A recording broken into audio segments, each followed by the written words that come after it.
রাশিয়ার থেকে জ্বালানি তেল ও অস্ত্র কেনার মাশুল দিতে হয়েছে ভারতকে। ভারতীয় পণ্যের উপর 25% শুল্ক চাপিয়েছে আমেরিকা। ভারতের উপর 1% পেনাল্টিও চাপিয়েছেন আমেরিকার প্রেসিডেন্ট ডোনাল্ড ট্রাম্প। যদিও আমেরিকার এই শুল্ক চাপানোর ফলে ভারতীয় অর্থনীতিতে সেভাবে প্রভাব পড়েনি বলেই মনে করছেন বিশেষজ্ঞরা। এছাড়া ইতিমধ্যেই যেটা খবর তা হলো আমেরিকার উপর পাল্টা ট্যারিফ বা রিভার্স ট্যারিফ বসানোর জন্য ওয়ার্ল্ড ট্রেড অর্গানাইজেশনের কাছে প্রস্তাব করেছে ভারত। আর সেটা কার্যকর হলে ব্যবসায়িক দিক থেকে ভারতের থেকে বেশি ক্ষতির মুখে পড়বে আমেরিকায়, কারণ তৃতীয় শক্তিধর অর্থনীতি হওয়ার দৌড়ে এগিয়ে চলেছে ভারত।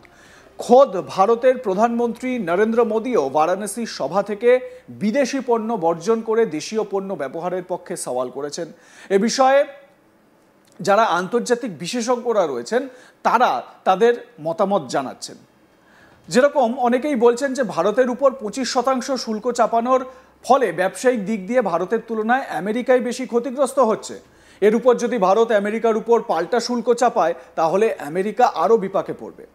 উদাহরণ হিসেবে এটা ধরে নেওয়া যায়, ভারতের তৈরি একটি টি শার্টের দাম এতদিন আমেরিকায় যদি 100 টাকায় বিক্রি হতো তাহলে 25% শুল্ক চাপানোর জেরে বা ফলে সেটি এখন 125 টাকায় বিক্রি হবে। এই বাড়তি 25 টাকা আমেরিকার সরকারের কোষাগারে ঢুকবে। এর লক্ষ্য একটাই, বেশি দামের জন্য সে দেশের মানুষ আর ভারতের টি শার্ট কিনবেন না।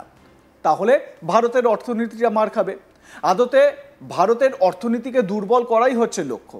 এছাড়া আমেরিকায় ব্যবসা করা ভারতীয় সংস্থাগুলিও ক্ষতিগ্রস্ত হবে। কিন্তু বিশেষজ্ঞদের মতে আমেরিকার এই শুল্ক চাপানোয় ভারতের সেভাবে ক্ষতি তেমন হবে না। উল্টে ভারত যদি পাল্টা শুল্ক চাপায় তাহলে আমেরিকার তৈরি কোনো ওষুধ ভারতে যে দামে বিক্রি হবে সেই একই কম্পোজিশনের ভারতীয় সংস্থার ওষুধ ভারতের মানুষ কিনবেন। অর্থাৎ আমেরিকার অর্থনীতি অনেক বেশি করে ধ্বংস হবে এর জেরে।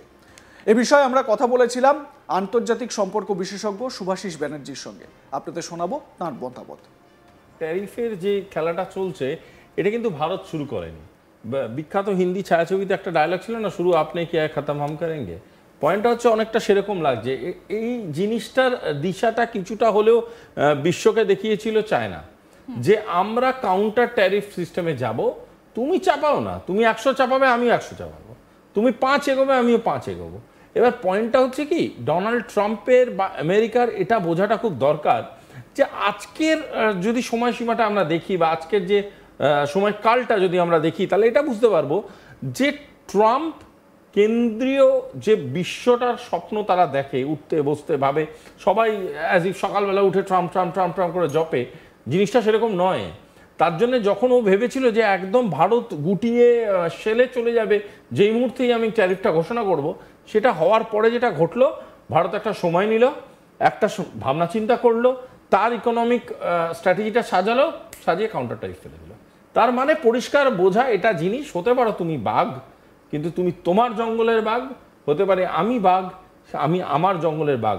এই রিভার্স ট্যারিফ যেটা এখন মানুষের মুখে মুখে ঘটছে, এটা আসলে কি যদি একটু গুছিয়ে একটা প্রথমে বোঝার চেষ্টা করতে হবে আমাদেরকে যে ট্রাম্প যখন এটাকে ফেললো তখন জিনিসটা কি ঘটলো।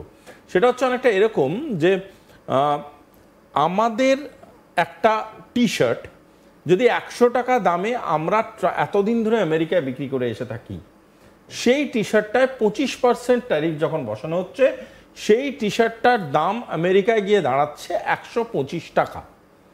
এই 25 টাকাটা ট্রাম্প গভর্নমেন্ট অথবা ইউএসএ নিয়ে নিচ্ছে। এবং ট্রাম্পের বক্তব্য অনুযায়ী আমি বলছি ব্যাপারটা এরকম যে যেহেতু 100 টাকার টি শার্টের দাম 125 টাকা হয়ে গেল বা $125 হয়ে গেল, তখন সাধারণ মানুষ সেই টি শার্ট কিনতে আর চাইবে না। তখন কি ঘটবে, তখন বিভিন্ন রকমভাবে এরা একটা বিপাকে পড়বে এবং তখন তারা ব্যাকফুটে চলে যাবে। এবং ব্যাকফুটে যখন যাবে তখন ম্যানুফ্যাকচারিং বন্ধ হয়ে যাবে, আস্তে আস্তে সেল বন্ধ হয়ে যাবে এবং সেল ম্যানুফ্যাকচারিং বন্ধ হলে ভারতবর্ষের অর্থনীতিটা প্রেসার পড়বে। এটা হচ্ছে ট্রাম্পের তারিফের অ্যাঙ্গেলটা। সেম কিন্তু ভার্টিক্যালি অপোজিট। ইন্ডিয়াতে যদি কোনো ট্যারিফ বসায় বা যে ট্যারিফটা রেসিপ্রোকেট করাচ্ছে, সেই ট্যারিফটা আমেরিকান দ্রব্যগুলো যেটা ইন্ডিয়ায় বিক্রি হয় তার উপরে একটা শুল্ক চাপানো হচ্ছে, যাতে করে এখানকার লোকেদের যে পারচেসটা আছে তাকে বেশি দিয়ে করতে হবে। যথারীতি সেটাকে যদি অল্টার, ধরো আমি একটা খুব সিম্পল জিনিস দিচ্ছি, আমেরিকা থেকে ধরো কোনো রকম জিনিস যেখানে আছে ওষুধপত্রই ধরো, তার যদি অল্টারনেট মেডিসিন স্ট্রাকচার ইন্ডিয়ার কাছে থাকে, যে একটা অ্যান্টাসিড যদি সেটা আমেরিকান অ্যান্টাসিড হয় বা আমেরিকান কম্পোনেন্ট হয়, তার দাম যদি 5 টাকা হয়, সেটা উপরে ট্যারিফ বসে এখন সেই দাম ধরো দিকে দাঁড়ালো 25 টাকায়। আমরা যদি আমাদেরটা আপনি কেনেন, সেটা আপনি 3-4 টাকা 5 টাকায় পাবে। এতে কিন্তু ভারতে তৈরি ওই একই জিনিস যদি শুরু করে দেয় ম্যানুফ্যাকচারিং, সেটা কিন্তু ভারতের শুধুমাত্র বেনিফিশিয়াল হবে তা নয়, ভারতীয় মার্কেটে যেহেতু আমরা বিগেস্ট কনজিউমার মার্কেট, সেই জন্য আমরা অ্যাডভান্টেজটাও পাবো। আমেরিকা কিন্তু পপুলেশন আমাদের তুলনায় কিছুই নেই, সুতরাং আমেরিকা যদি আমাদের সাথে এই লড়াইটা লড়ে, এতে আখেরে আমেরিকারই ক্ষতি। তার কারণটা হচ্ছে এন্ড অফ ডে আমাদের কাছে পপুলেশন আছে, আমরা কনজিউমার মার্কেট। একটা দেশ যার ইকোনমি সময়ের সাথে সাথে পড়ছে, অ্যাকর্ডিং টু ডোনাল্ড ট্রাম্প, আমি বলিনি কিন্তু, ডেড ইকোনমি আমি লিখিনি, কোথাও টুইট করিনি, ডোনাল্ড ট্রাম্প টুইট করেছে, যার পড়ছে ইকোনমি, যার অবস্থা খারাপ, তার থেকে জিনিস কেন এত পারচেস করছে? সে কম দামে পাচ্ছে এরকম তো না, এরকম তো নয় যে আমরা প্রচণ্ড সাবসিডি দিয়ে আমেরিকাকে জিনিস বিক্রি করছি। তাহলে কেন নিচ্ছে? তার মানে নয় ডোনাল্ড ট্রাম্প কোনো একটা উত্তেজনার বসে ইন্ডিয়াকে ডেড ইকোনমি বলেছে, নয় ডোনাল্ড ট্রাম্প এমন কোনো কথা বলছে যে কথাটার অ্যাকচুয়াল মানে সে নিজেই বুঝতে পারছে না। আদারওয়াইজ যে একটা দেশের সাথে তার এরকম মূল্যবান জিনিসপত্রের আমদানি রপ্তানির সাথে যুক্ত, যেমন ড্রাগ ফর্মুলেশন, মানে এখানে কেমিক্যাল কম্পাউন্ডস যাবে, কেমিক্যাল কম্পোনেন্টস যাবে, এবং এখানে বিভিন্ন রকম ফর্মুলা এক্সচেঞ্জ হতে পারে।